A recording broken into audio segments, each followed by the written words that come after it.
Vote note కోసం కాదు, మీ భవిష్యత్తు కోసం వేయండి. మా కులం వాడు, మా ప్రాంతం వాడు, మా వర్గం అని చెప్పి ఓట్లేయకండి. ఎవడు కరెక్ట్ మీకు న్యాయం చేస్తాను అనుకుంటే వాడికే ఓటే.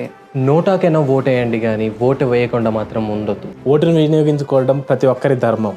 నా ధర్మాన్ని వినియోగించుకోవడానికి నేను వెళ్తాను. మీరు వెళ్తారా? ఓటు మనందరి హక్కు, అందరూ ఖచ్చితంగా వినియోగించుకోండి. ఒకటి గుర్తుంచుకోండి, ఓటేయకుండా ప్రభుత్వాన్ని ప్రశ్నించే హక్కు మీకు లేదు. ఓటేయండి, హీరోలు అవ్వండి. మీరు ఎక్కడున్నా ఎన్ని పనులు ఉన్నా సరే మే 11 ఓటేయడం మాత్రం మర్చిపోవద్దు. ధర్మాన్ని కాపాడే ఏ ఛాన్స్ను వదులుకోవద్దు. ఓటు అలాంటిదే. పదండి ఓటేద్దాం. సమాజంలో ఏ మార్పైనా ఓటుతోనే సాధ్యం. గుర్తుంది కదా మే 13, అందరం ఓటేద్దాం. గుర్తుందిగా మే 13. మన ఓటు చరిత్ర గతిని, మన భవిష్యత్తును మారుస్తుంది. ప్రతి ఏడాది వచ్చే సంక్రాంతి పండుగకు ఊరెళ్తాం. 5 ఏళ్ళకి వచ్చే పండుగ. ఓటేద్దాం, మంచి మనిషిని ఎన్నుకుందాం.